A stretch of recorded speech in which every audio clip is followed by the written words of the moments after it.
Baik, insyaAllah kita mula dengan Ummul Quran Al-Fatihah.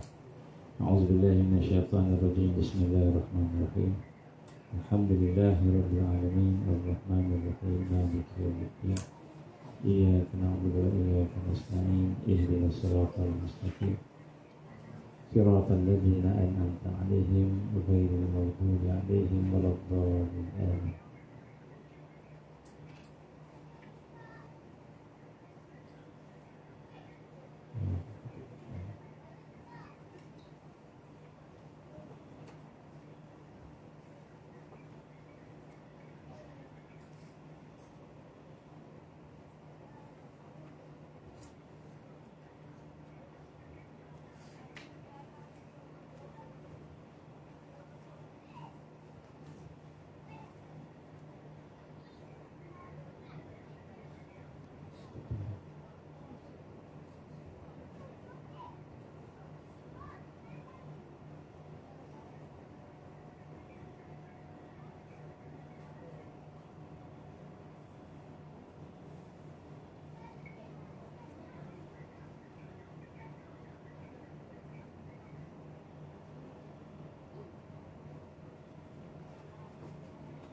Bismillahirrahmanirrahim. Innal hamdalillah nahmaduhu wa nasta'inuhu wa nastahdi wa nastaghfiruh wa na'udzu billahi min shururi anfusina wa min sayyiati a'malina. May yahdihillahu fala mudilla lahu wa may yudlil fala hadiya lahu. Asyhadu an la ilaha illallah wahdahu la syarika lahu wa asyhadu anna Muhammadan 'abduhu wa rasuluh. Qala rabbi shrah li sadri wa yassir li amri wahlul 'uqdatam min lisani yafqahu qawli rabbi zidni ilman amma ba'd. Assalamualaikum warahmatullahi wabarakatuh. Alhamdulillah, mari sama-sama kita memanjatkan syukur kepada Allah Subhanahu wa taala. Dengan izin Allah kita diberikan kesempatan untuk sama-sama kita berkumpul pada pagi ini, InsyaAllah dalam rangka kita untuk sama-sama berbincang-bincang yang berkenaan dengan salah satu daripada persiapan yang penting di akhir zaman, iaitu persiapan untuk kita mengikat diri kita dengan perjuangan. Kerana kita akan diuji oleh Allah Subhanahu wa taala dengan ujian yang besar, dan ujian itu pula dia datang bertalu-talu. Dia bukan hanya sekadar ujian saja satu, tapi dia bertalu-talu dalam keadaan yang kita kata yang lepas satu lepas satu. Dan sebab itulah kita perlu berada dalam program seperti ini untuk kita melihat dan muhasabah tentang kekuatan dan kelemahan yang ada pada kita. Sebab kita ada kelemahan. Kadang-kadang kita tak nampak kelemahan. Kadang-kadang kita hanya melihat kekuatan. Kekuatan kita tu pun tak kuat juga sebenarnya, tapi kita ingat kuat dah. Jadi akhirnya kita tertipu dengan kekuatan kita. Minta fokus sikit. Akhwat. Baik. Jadi pada pagi ini kita nak mulakan dengan satu tajuk yang seperti daripada kitab Tarbiyah Ruhiyah Syed Hawa rahimahullah, berkenaan dengan hakikat perjalanan hati, hakikat perjalanan ruhiyah, kerohanian menuju kepada Allah Subhanahu wa taala. Jadi sebenarnya hidup kita ini adalah perjalanan hati, bukan perjalanan fizikal, dan bukan perjalanan kita kata dunia ini, tapi hakikatlah perjalanan hati. Dan hati inilah yang perlu kita tengok, kerana kalau kita tidak melihat hati ini, maka kita ingat kita dah meningkat, sembahyang meningkat, kita puasa tak pernah puasa, tak pernah solat malam, Quran, ataupun kita kata kita buat baik, tapi rupanya hati kita tidak menuju kepada Allah. Hati kita menuju kepada ghairullah. Ini yang bahaya. Dan hati yang tidak menuju kepada Allah ini akan menyebabkan seseorang itu tertipu dengan dunia, sebab kita hanya melihat kepada pandangan mata kasar sahaja. Dan sebab itulah, untuk itu apabila kita mengatakan hati manusia yang beriman, yang Islam tu, maka hati itu adalah merupakan hati yang tunduk menyerah kepada Allah Subhanahu Wa Taala, menyerah kepada Allah At-Tawwab. Baik, kita tengok daripada hadis Rasulullah sallallahu alaihi wasallam. Hadis ini hadis yang hasan sahih, sabda Rasulullah sallallahu alaihi wasallam, yang mana hadis ini panjang macam mana tu, iaitu hati terdiri daripada 4 macam, terdiri daripada empat perkara. Iaitu yang pertama, hati yang bersih di dalamnya. Hati yang di dalamnya bersih seperti pelita yang terang. Hati yang bersih seperti pelita yang terang dan menerangkan. Dia bercahaya. Hati itu bercahaya. Cahaya ni maknanya dia boleh mengesani. Bila kita ada cahaya, kita nampak, kita lihat apa yang ada di sekitar kita. Kemudian hati yang tertutup dan terikat dengan pada tutupnya. Yang kedua, hatinya tertutup. Walaupun nampak dia beramal, tapi rupanya hatinya tertutup dan terikat dengan tutupnya. Dan hati yang terbalik. Hati yang terbalik, hati yang menungkuk. Jadi nampak macam hidup orangnya, tapi hatinya terbalik. Dan hati yang berlapis. Dan hati yang berlapis. Hati yang bersih adalah milik orang mukmin. Jadi hati yang bersih adalah milik orang mukmin, dan pelitanya adalah cahaya yang ada di dalamnya. Jadi hati orang beriman itu dia bersih. Dia bersih dan dia ada cahaya. Jadi cahaya, yang mana cahaya itu akan menerangi kehidupan dia. Sehingga hati itu akan mendapat ilmu-ilmu yang langsung daripada Allah Subhanahu Wa Taala. Ini perkara yang berlaku kepada orang beriman. Kemudian hati yang tertutup pula adalah hati orang kafir. Jadi hati orang kafir ini adalah hatinya tertutup. Tertutup.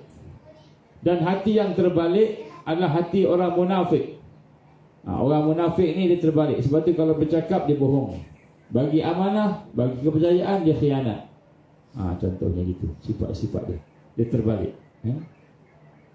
Yang dia tahu aja, dia tahu sesuatu tetapi dia engkar. Dia tahu Allah perintah begini tapi dia engkar. Itu hati munafik.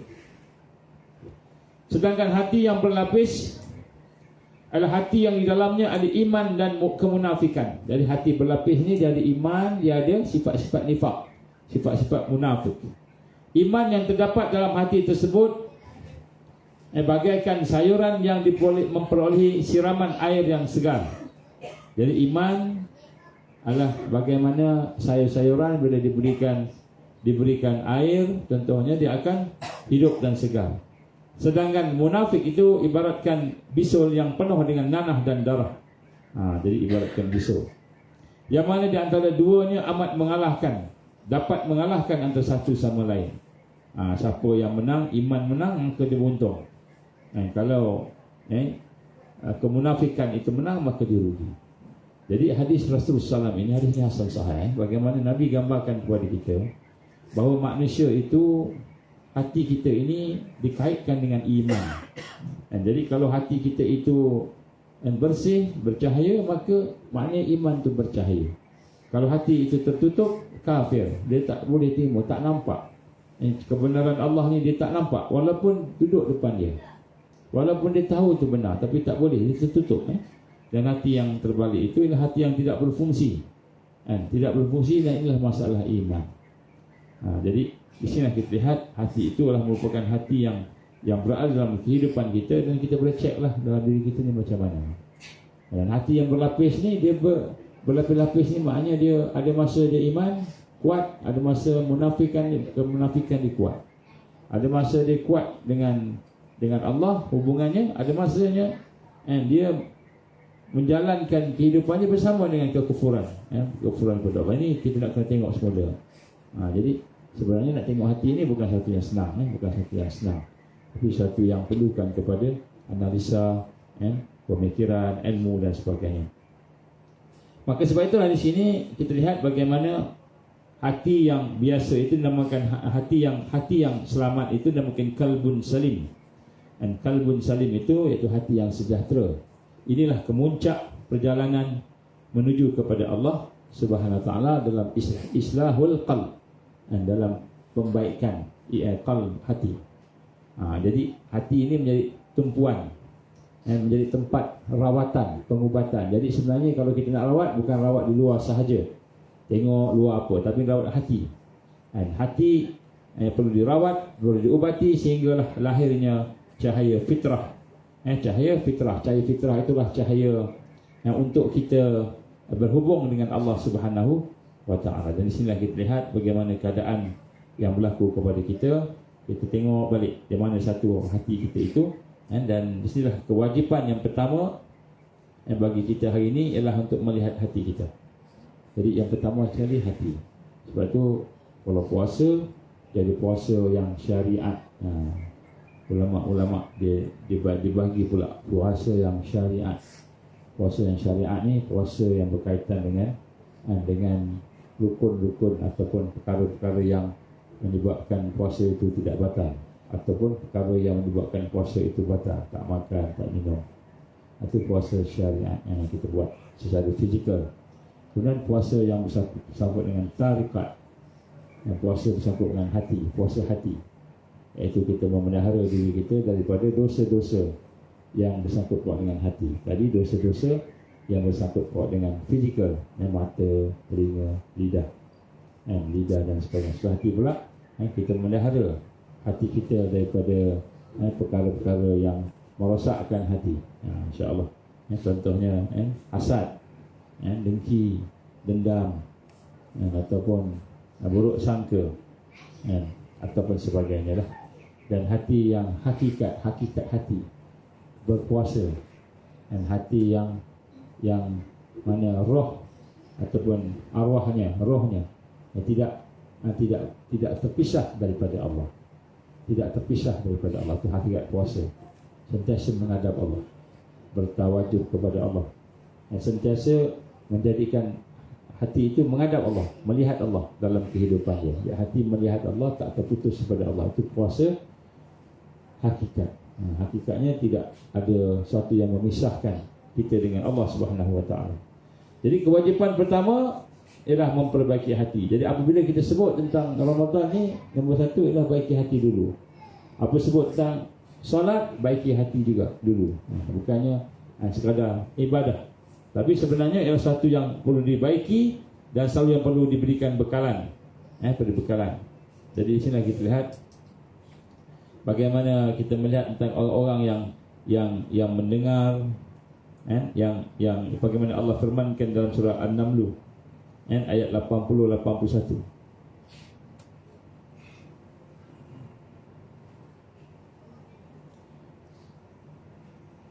Innaka la tusmi'ul mauta wa la tusmi'ul summa ad-du'a idza wallaw mudbirin. Sungguh-sungguh kamu tidak akan dapat menjadikan orang yang mati mendengar, dan tidak pula orang yang tuli mendengar panggilan apabila mereka berpaling. Dan kamu sekali-kali tidak akan memalingkan orang yang buta dari kesesatan mereka. Dan kamu tidak akan dapat menjadikan seorang itu mendengar kecuali orang itu beriman kepada ayat-ayat kami, lalu mereka menyerah diri. Illa man yu'min bi ayatina fa hum muslimun. Sehingga mereka beriman dan mereka menjadi orang-orang yang serah diri. Jadi kita tidak akan boleh nak bawa orang mendengar, melihat untuk mendekati kebaikan tadi, melainkan bila dia beriman, beriman dan kemudian dia masuk Islam, taslim, dia muslim. Baik. Jadi untuk itu maka kita lihat bagaimana iman yang ada pada kita ni juga adalah boleh dia naik, boleh dia turun. Boleh naik, boleh turun. Dan Rasul sallallahu alaihi wasallam sendiri telah bersabda satu hadis yang diriwayatkan Muslim dan Abu Daud. Dia kata, sungguh-sungguh terdapat kesalahan di atas hatiku. Maka Nabi kata, jika ada kesalahan pada hati dia, sehingga aku minta ampun 100 kali dalam sehari. Jadi Nabi, dia punya dosa, kesalahannya, kalau kita kata kesalahan lah, bukanlah dosa pun, salah. Ada sesuatu yang mungkin kurang sempurna bagi Rasul sallallahu alaihi wasallam tadi, pada Nabi sallallahu alaihi wasallam tadi, maka Nabi Terfikir begitu, teringat gitu, maka dia akan beristighfar 100 kali, minta ampun 100 kali. Jadi padahal hati baginda itu sudah pun berada dalam situasi yang tinggi, yang tinggi di sisi Allah Subhanahu Wa Taala, tapi masih lagi Nabi gambarkan dia istighfar. Sebab banyak benda yang kita nak tengok hari ini kita tak akan dapat nak capai, melainkan dengan kesempurnaan daripada Allah bagi pada kita. Jadi sebab tu kita nak tengok Nabi sendiri pun banyak beristighfar. Sebab tu Nabi kata apa? Sungguh iman akan menjadi kusut, sungguh iman akan menjadi lusuh sebagaimana pakaian, maka pohonlah kepada Allah supaya Allah mentajdidkan, memperbaharui iman. Tajdid imanku, kamu perbaharuilah iman kamu. Jadi akhir zaman ni bermulanya tajdid itu daripada iman, daripada hati. Jangan nak sebut Imam Mahdi, jangan nak sebut Al-Mahdi, jangan nak sebut Taifah Mansurah, jangan nak sebut nak lawan Dajjal, nak selamat daripada Dajjal. Nak selamat daripada Dajjal, kita buat program akhir zaman, kampung akhir zaman. Kita buat program latihan untuk menentang Al-Masih Dajjal dan tenteranya. Tapi kita tak baiki hati kita, kita tak perbaharui, tajdidkan iman kita, maka kita akan dapati kita tertipu lah. Kita masih ikut arus lagi. Jadi arus hari ni memang suruh iman kita ni lemah. Jadi sebab tu kita tengok apa yang berlaku pada kehidupan masyarakat mukmin muslim hari ni, mereka dalam keadaan yang lemah. Dan sebab itulah kita sebenarnya sedang berjalan menuju kepada Allah SWT, hati kita.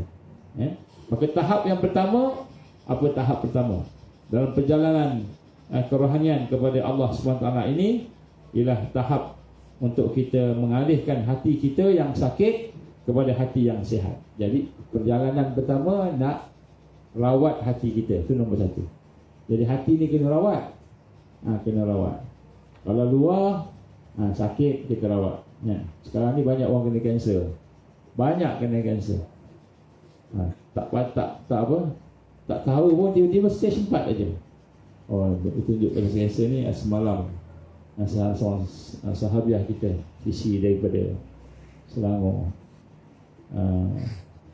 operation kanser perut, kanser perut, jadi stage 4. Jadi dia telefon, dia kata nak operation ke tak nak, dia takut nak operation, nak pergi hospital. Dah ke hospital dah. Jadi dia kata nak operation tidak, dia stage 4. Stage 4 ni maknanya dia punya usus tu dah tersumbat, dah tak boleh buang air besar. Dan maknanya usus dah tersumbat, dah ada penuh dengan, mungkin tak tahulah apa ni, dia sebut ketumbuhan. Doktor kata ketumbuhan. Jadi doktor nak potong usus, potong bahagian yang tersumbat tu, kemudian sambung usus tu, disambung, dijahit.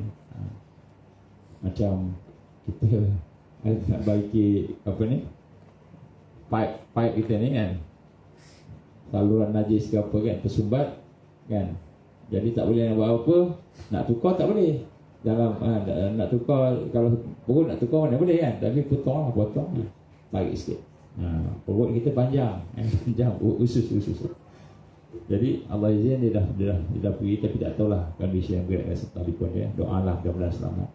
Jadi insya-Allah dia potong, kemudian disalurkan perut tadi tu kepada pouch, stoma pouch dipanggil. Jadi akan ada perut buatan lah. Jadi keluar. Jadi bila tu najis akan datang lah, air makanan tu, makan buji tu masuk ke tempat yang perut najis lah. Jadi daripada pengalaman kita, ada sahabat kita yang dirawat, selepas daripada beberapa ketika tempat tu dah sembuh, maka pouch tu boleh dibuang, sambung balik. Gitu. Jadi cakap dengan dia boleh sambung balik lah kan? Jadi takkan sampai bila-bila ada perut terkeluar gitu kan. Jadi ini contoh. Ini stage 4 kanser perut, ketumbuhan dalam perut menyebabkan tersumbat. Allah izin, Allah izin. Jadi yang pertama sekali, apa pun berlaku, kalau sakit badan, sakit fizikal, mesti kita rawat. Yang mesti rawat. Sahabat kita Angah di mananya, di Perak kan, di Selangor Utara, Allah izin ada macam bisul kot, ditunjuk gambar bisul. Lepas tu pergi jumpa doktor, doktor kena belah, kena buang nanahnya, kena buang apa-apa yang bersangkutan dengan kekotoran kat situ. Lepas tu kena rawat. Jadi sakit fizikal kena rawat. Begitu juga hati. Kita ingat hati kita okey, dah semua dah boleh buat baik lah, macam-macam, kita boleh semayang, boleh puasa. Rupanya hati kita ni sakit, masih ada sakit lagi. Dan sakit hati ini lebih bahaya, lebih parah daripada sakit fizikal. Sakit fizikal kalau habis mati. Sakit di dalam hati kita, dalam jiwa kita, dia boleh bawa sampai ke akhirat. Jadi ini yang bahaya, bahaya. Malahan dia boleh menjadikan berubah daripada baik kepada buruk. Jadi tahap pertama ialah tahap merawat. Mesti merawat. Mesti kita buat rawatan kepada hati yang sakit tadi. Dan tahap yang kedua ialah memberikan bekalan. Kita bagi dia bekalan, makanan. Kita bagi dia santapan yang diperlukan oleh hati, sehingga mampu untuk menjadi asbab sebagai pemeliharaan hati tadi, sehingga imannya menjadi iman yang tinggi. Jadi yang pertama sekali ialah kita kena rawat, dan kemudian kita kena bagi dia makanan, bagi dia suplemen, bagi dia suplemen. Jadi sebab tu dalam hal ini kita kena fahamlah bahawa tak cukuplah dengan kita merawat saja, tapi kita kena beramal, kena ada amalan. Dan jalan menuju kepada islahul qalb ini, pembaikan hati ini, mestilah ada ilmu. Mesti ada ilmu. Bukan kita main agak-agak je, main ikut-ikut je. Mesti ada ilmu. Dan ilmu tu pula bukan hanya sekadar ilmu yang kita dapat kat Google aja. Kalau kita dapat kat Google, maka jadilah kita macam robot. Dia ada informasi, tetapi dia tidak ada dia punya isi dia, penghayatan dia, penghayatan. Sebab tu ini ramai orang yang tersilap dalam mencari ilmu sekadar Google saja. Dia kena ada juga panduan-panduan, ada juga orang yang boleh mendidik dan memimpin. Jadi untuk islahul qalb, untuk pembaikan hati, tajdid iman kita tadi, mesti ada ilmu dan mesti ada amal. Mesti ada ilmu dan mesti ada amal. Dan antara tiga perkara yang penting di sini ialah kita tengok ada tiga benda yang penting untuk islahul qalb. Mesti ada ilmu, mesti ada amal, dan yang ketiga mesti ada zikrullah. Tiga: ilmu, amal, zikir. Zikir ni apa? Maknanya zikir adalah proses untuk kita ingat Allah, putus daripada perkara yang merugikan. Itu zikrullah. Maknanya tajarud kita, tajarud ni kita terputus daripada dunia. Hati terputus daripada dunia. Hajat kepada dia, berangan-angan dia, putus pada dunia tu. Itu maknanya zikrullah. Hakikat zikir dia bersama Allah, mengingati Allah, daripada masa sama dia memutuskan daripada yang lain. Rasulullah sallallahu alaihi wasallam telah bersabda, ini hadis sahih, sesungguhnya hidayah dan ilmu yang Allah turunkan kepadaku seperti hujan yang turun ke permukaan bumi. Berapa bidang tanah yang subur menerima dan menyerap air, sehingga tumbuhan dan rumputnya banyak, sedangkan sebidang tanah dari tanah-tanah itu terus menahan air, maka Allah memberikan manfaat dengan air yang tertahan itu kepada manusia, sehingga mereka boleh minum dan mandi darinya. Merumput juga daripada beberapa bidang tanah itu. Maka selain itu, air hujan tersebut jatuh juga pada beberapa tanah yang lain. Tanah-tanah itu adalah tanah yang tandus, tidak dapat menahan air dan tidak boleh dapat menumbuhkan rumput-rumput dan tumbuh-tumbuhan. Beberapa bidang tanah yang pertama seperti orang-orang yang faqih, yang tahu secara mendalam akan agama Allah. Ia memperoleh manfaat daripada apa yang Allah turunkan kepadaku. Jadi umpama tanah yang subur tu ialah tanah yang boleh menyerap air dan disimpan air, akhirnya dapat tumbuh pokok dan dapat manfaat manusia. Itulah orang-orang yang memperolehi kita kata manfaat daripada apa yang Allah berikan kepada Rasulullah SAW. Dan tanah yang kedua pula itu, orang yang tidak pernah mengangkat kepalanya untuk hal itu. Yang kedua, langsung tak terima apa yang Nabi bawa. Kepala pun tak nak tengok, tak nak dengar pun, dan tidak menerima hidayah Allah yang aku bawa, Allah tak terima. Jadi hadis ini daripada hadis Syaikhan ni, dia kata apa? Dan Rasul gambarkan ilmu Allah, hidayah Allah turun seperti hujan. Ini kita ambil tamsilan. Turun seperti hujan ni maknanya Nabi gambarkan ilmu Allah ni, hidayah Allah turun seperti hujan. Jadi Nabi gambarkan hujan tu sebagai rahmat. Jadi hujan tu rahmat, air rahmat turun kat bumi. Air mana yang paling baik sekali kat dunia ni? Air kat dunia paling baik sekali apa? Air boring di RK. Air boring di RK, sengit pokok nak makan buah jadi rekod Air kat mana? Air Zam-Zam. Bila dikaji dihurai para ulama kita kitab-kitab lama, kenapa air Zam-Zam air terbaik? Dalam dunia ni, air yang terbaik ialah air Zam-Zam. Dan dia punya keluasan, apa namanya, takungan air tu banyak, paling besar, macam laut di bawah tanah, macam laut. Jadi bila dikaji oleh mereka yang mendapat ilmu daripada Allah Subhanahu Wa Taala, ini ilmu sains tak dapat kaji lagi ni, ilmu sains tak sampai. Apa dia? Rupa-rupanya takungan Zam-Zam tu paling bawah sekali dalam takungan air seluruh dunia. Jadi air seluruh dunia, kat Malaysia ada, dekat Singapura, dekat Malaysia, dekat semua tempat ada sungai, ada air semua, ada gunung. Jadi air yang ada tu semua akan mengalir ke bawah. Yang paling bawah sekali, yang paling rendah sekali ialah takungan Zam-Zam.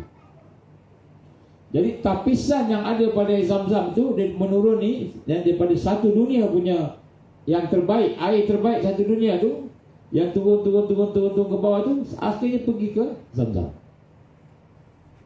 Hanya digambarkan oleh ulama-ulama yang mempunyai ilmu daripada Allah Ta'ala lah. Ni sains tak dapat kaji ni. Mungkin lepas ni boleh buat satu kajian PhD agaknya lah. Jadi air yang ada di Zam-Zam jadi air yang terbaik sebab dia paling rendah sekali. Jadi semua zat-zat air itu turun dari seluruh dunia itu pergi mengalir ke dia, menjadi satu takungan seperti laut di bawah tanah. Besar, luas, tak habis-habis, sampai kiamat pun tak habis. Ini yang digambarkan oleh para ulama kita. Dan bila melihat yang itu, sebab itulah Allah bagi. Jadi pengajarannya apa? Pengajaran dia, kalau kita nak mendapat ilmu daripada Allah, ibarat air tadi, maka kita kena rendahkan hati kita serendah-rendahnya pada Allah. Maka disitulah takungan ilmu, takungan kefahaman akan diberikan kepada seseorang. Jadi kenapa seseorang itu dia mendapat ilmu, disebut sebagai ilmu yang daripada Allah tadi, setelah dia beriman, dia menyerah diri kepada Allah, dia mengenal Allah, dia menghayati, mengamalkan, rupa-rupanya rendahnya hati dia itu kepada Allah akan menyebabkan ilmu itu datang masuk ke dalam jiwa dia berupa cahaya, sampai peringkat dia boleh nampak apa yang orang boleh tak nampak.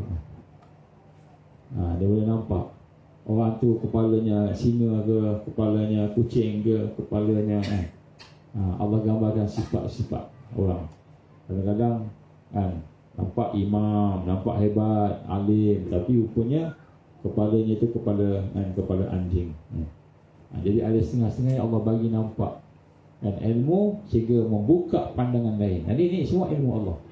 Dan sungguh-sungguh ilmu kasyaf ini, ilmu laduni ini, dia akan turun kepada mereka yang paling rendah tawaduknya pada Allah, yang mengakui kehebatan Allah. Al-Alim, Allah yang maha mengetahui. Al-Khabir, Allah yang maha halus pengetahuannya.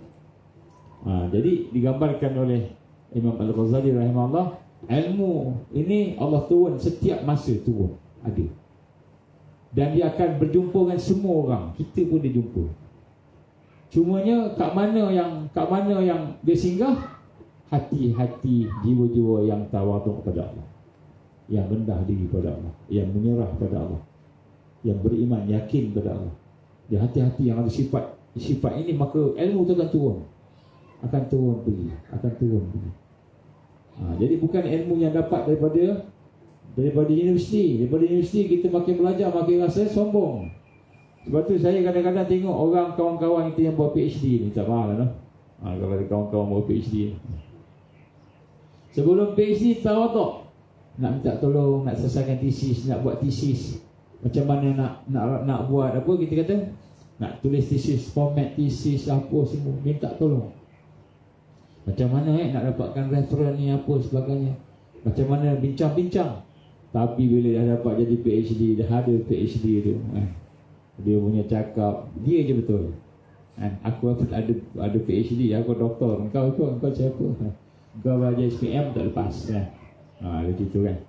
Kenapa? Ilmu yang diambil daripada sumber-sumber yang tidak saleh, dengan hati yang tidak diproses, iman yang tidak ditajdidkan, dia akan menjadikan orang itu sombong. Jadi sebab itulah dalam pembersihan jiwa ini, perkara paling kemuncak ialah akhlak. Akhlak ni apa? Adab kita dengan Allah, adab kita dengan Rasulullah SAW, adab kita dengan guru, adab kita dengan sahabat-sahabat, adab kita dengan manusia yang lain, adab kita dengan kehidupan kita. Adab akhlak ni maknanya cahaya yang ada. Jadi hari ini tak ada banyak sekali. Orang keluar daripada sistem sekular hari ini, melahirkan orang yang cerdik pandai, bijak, kepalanya tu dari sudut ilmunya tu berkilat, tapi dari sudut kan rohiyah dia, adab dia kering. Kering adabnya. Kita tengok dekat dalam YouTube pun kita tahu macam-macam jenis manusia tu kan. Yang namanya orang berilmu, dibantai sana, dipukul sini kan. Jadi ini yang terperkara. Sebab tu Allah gambarkan Rasulullah SAW tadi, ilmu hidayah Allah, ilmu itu ibarat hujan yang turun. Jadi di sini kita nak kena tengok balik. Sebab itulah daripada sini kita melihat dengan ragam-ragam yang ada kepada manusia ni, maka kita lihat ramai manusia yang tidak boleh proses hati dia. Dia boleh proses fizikal dia, pergi gym, badan sado, abang sado, badan sado, badan dengan muscle, tapi hati belum tahu. Kita pun sama juga. Kalau tengok cermin tu, kan mesti ada jerawat, risau ada jerawat. Jerawat besar lah tu, risau. Contohnya risau ada sesuatu yang tak elok pada fizikal, tapi kita tidak melihat hati kita. Jadi sebab itulah di sini kita gambarkan bagaimana Allah sudah menggambarkan orang-orang Badui dan surah Al-Hujurat ayat 14. Orang Badui berkata kepada Nabi SAW, kami telah beriman. Maka Allah kata, kamu belum beriman, tapi katakanlah kamu telah Islam. Tunduk. Jadi hati belum ada lagi ni. Hati belum ada lagi. Macam mana kita nak tahu hati kita ni tak ni lagi ya?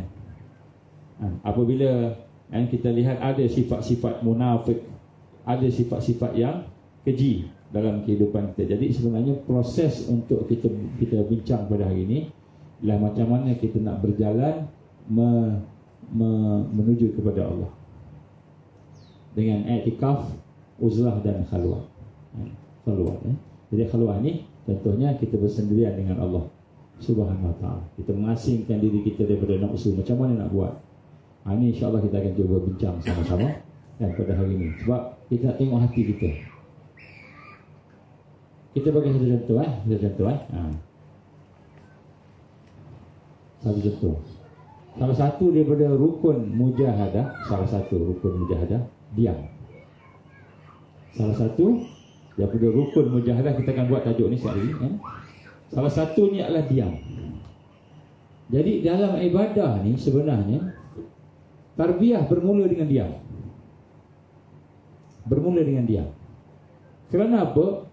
Berdiam diri itu akan aktifkan akal otak untuk berfikir. Dia akan aktifkan pemikiran bila diam. Jadi tarbiyah itu prosesnya bermula dengan diam, kemudian dengar. Itu proses dia. Dan bila kita dengar, kita berfikir. Ini salah satu daripada rukun mujahadah.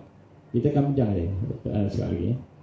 Jadi bila kita nak amalkan diam tu senang tak? Pernah tak kita buat nak amalkan diam? Sebenarnya nak amalkan diam tu tak senang, susah. Macam mana diam ni? Diam ni ialah asas kepada tafakkur, asas kepada berfikir.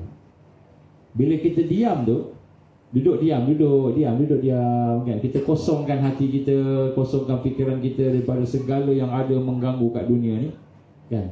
Cuba kita tengok berapa lama kita boleh tahan. Baru duduk sekejap dia teringat, baju tak basuh lagi kan. Teringat, assignment. Oh dia kan. Handphone pula bunyi baru nak diam seketika. Jadi sebenarnya para alim, orang yang alim, orang yang membersihkan jiwanya, mujahadah dia pertama diam. Dia dengar apa yang ada di sekitar, contoh kita diam, kalau kita diam kita diam aja, tak buat apa, tak ada fikir apa-apa, fikir pun tak. Ini bermula kat situ, kosong. Kita kosongkan fikiran kita, kita kosongkan hati kita daripada segala huru-hara dunia ni. Kosong diam. Berapa lama boleh tahan? Tak akan tahan lama. Sebab tu bila